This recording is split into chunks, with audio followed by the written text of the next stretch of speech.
आज इस वीडियो में हम सनातनियों के भगवान भोलेनाथ और अंध भक्तों के भगवान साड़ानाथ के बीच में 3 अंतर करेंगे। जैसे हम सनातनियों के भगवान भोलेनाथ की 3 आंखें हैं, ऐसे ही अंध भक्तों के भगवान साड़ानाथ की भी 3 आंखें हैं। यहाँ नहीं दिखेंगी, उनकी गाड़ी में लगी हुई हैं। 1 2 3। इस वाली आंख का नाम ईडी, ये एनएसए, ये सीबीआई।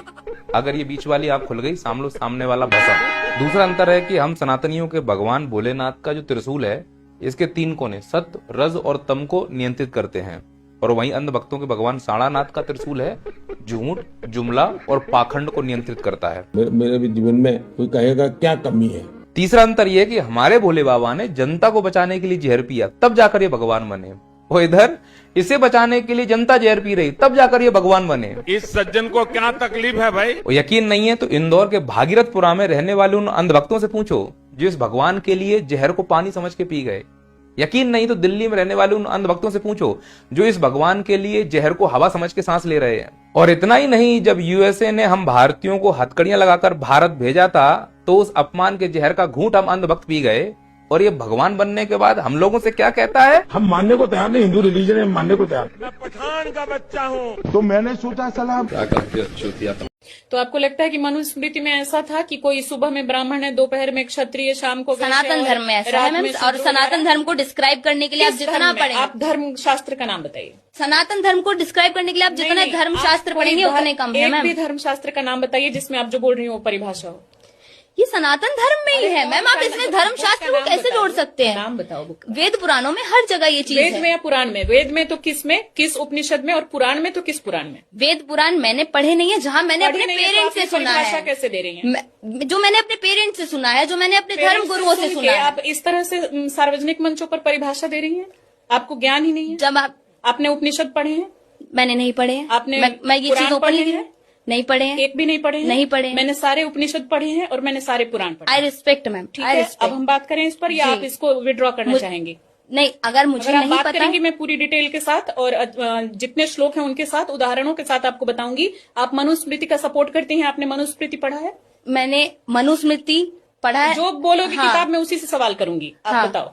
मैंने मनुस्मृति भी नहीं पढ़ा है, मैंने कुछ नहीं पढ़ा है। I totally accept. फिर आप यहाँ टोटली साथ बैठी हूँ, मैं कैसे सवाल करूँ? उसका रीजन है जो मेरे बड़ों ने बताया। मैं उस चीज को मानती हूँ। बड़े बता देंगे कुछ भी उल्टा सीधा, आप उसको मान लेंगे? क्या उल्टा सीधा? बड़े तो सती प्रथा करवाते थे, बड़े तो बाल विवाह करवाते थे, बड़े तो बहु विवाह करवाते थे। वो सारी कुप्रथाएं हैं, वो सारी कुप्रथाएं हैं, उन्हें छोड़ के आगे बढ़ चुके हैं। माना जाता था। हाँ, वो सारी सनातन का बड़े, वही तो बात है मैम। मेरे दादाजी के टाइम तक, आपके दादा या परदादा के टाइम तक ये सब माना जाता था। बिल्कुल। बहु विवाह, बाल विवाह। मैं तो राजस्थान से आती हूँ, वहाँ पे सबसे सती प्रथा जिस जगह से आती है, आप जब तक पढ़ेंगी नहीं पुराने जो हमारे दादा परदादा क्या कर गए, बड़ों से सुन लिया आपने, मान लिया, खुद क्यों नहीं पढ़ा?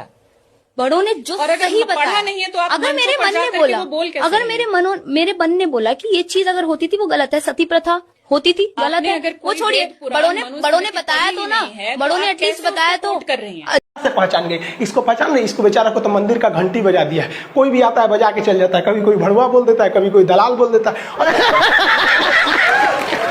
अरे भाई साहब, इनको तो बस पूछता है भारत, अरे पूछता है भारत। और अभी तो रुको, क्लाइमैक्स अभी बाकी है। ये एक दिन जीडीपी पे बहस कर रही थी, हमको बड़ा हंसी आया कि भाई साहब जीडीपी पे बहस करने निकले। इनको पता भी होगा कि जीडीपी निकलता है कितने टाइप से। जीडीपी 3 टाइप से निकलता है, nominal GDP, real GDP, PPP GDP. ये पूरा जीडीपी पे बहस करके इसको यही पता नहीं होगा कि कौन सी जीडीपी पे बहस हो रहा है यहाँ पर, और ये लोग जीडीपी पे बहस करने लगते हैं। हमारी 142वें नंबर की मीडिया लगता है आपके मुद्दों को उठाएगी। अभी मीडिया आप खोलिए, कोई भी बंगाल चुनाव ऐसे होगा, एगो मौलाना बैठे होगा, एगो इधर कोनो इस पार्टी का, कोई उस पार्टी का, लड़ रहा है, मुर्गा लड़ाओ। बचपन में हम लोग मुर्गा लड़ाते थे, न्यूज वाला ना ऐसे लड़ाता है। ये कह रहा है दिल्ली में बैठ के कह रहा है कि हम इंडिया को चाइना की तरह मौका नहीं देंगे आगे बढ़ने का, कि अमेरिका का कंपटीटर बन सके।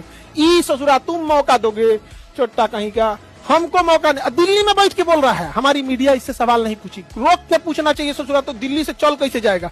तुम्हारे भरोसे हम लोग बैठे हैं। हमारे यहाँ ये बोलती है कि प्रधान, देखिए मोदी है जो open his leg for Israel, Modi ने इजराइल के लिए टांग खोल दिया। ई ससुरी का कौन है? ये अमेरिका की पत्रकार है। आई अमेरिका का देखिए, यहाँ पे ट्रेजरी डिपार्टमेंट है, छोटा डिपार्टमेंट है ट्रेजरी डिपार्टमेंट। वो कह रहा है कि हमने इंडिया को अलाउ किया 30 दिन के लिए तेल खरीदने के लिए, अलाउ किया 30 दिन के लिए। हमारे पेट्रोलियम मंत्री जयदीप पुरी साहब यहाँ पे 9 फरवरी को बोलते हैं कि 74 दिन का तेल है हमारे पास, 74 दिन का। 20 दिन के बाद 3 मार्च को कहते हैं कि 25 दिन का तेल है। ये भैया अब ये 74 दिन का था, अब ये 25 दिन का था। ये क्या हो रहा है? हम लोग किसकी बात माने? इस संसद में खड़ा बात माने कि ANI की रिपोर्टिंग की बात माने? दोनों में से बड़ा कंफ्यूजन की स्थिति हो गई है यहाँ पे। अमेरिका कभी भारत का नहीं हो सकता है। यहाँ पे समझिएगा, दोस्ती और बॉस में अंतर होता है। हमारा दोस्त पुतिन भी है, ईरान, इजराइल, रशिया है। रशिया कभी बोला कि जापान से मत खरीदो, चाइना से मत खरीदो, अमेरिका से मत खरीदो। दोस्ती का मतलब क्या होता है? भाई हम अपना काम करेंगे, आप अपना काम कीजिए। ईरान भी हमारा दोस्त है। दोस्ती का मतलब क्या होता है कि हम अपना काम कर रहे हैं, आप अपना काम कीजिए। ये सोच रहा दोस्ती के नाम पे बॉस बनने लगते हैं सब। हमसे तेल खरीदो, ईरान से मत खरीदो। हम ईरान से तेल नहीं खरीदते हैं जबकि सस्ता पड़ता है। हमसे तेल खरीदो, रूस से मत खरीदो, रूस से हमें सस्ता पड़ता है। ये दोस्त बन रहे हो कि दोस्त की आड़ में बॉस बन रहे हो। तो किसी भी देश को हम कहते हैं भारत से खिलवाड़ करने की औकात नहीं होनी चाहिए। किसी को इतना छूट नहीं देना चाहिए। दोस्ती हो दोस्ती की तरह, हर चीज की एक लिमिट है। Some distance is good for healthy relation. तो कुछ डिस्टेंस मेंटेन करने की मतलब ऐसे पत्रकार हैं कि अगर उनकी जान लेनी है ना तो आप जहर लेके नेताओं के तलवे पे लगा दीजिए, साइलेंस से मर जाएंगे। सुबह चाटने आएंगे तलवा, मर जाएगा उधर ही। प्रभु, मतलब आप समझिए जहर कहाँ लगाएंगे और मरेगा कौन?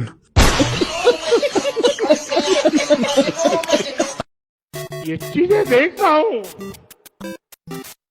मन को इतना संतोष होता है।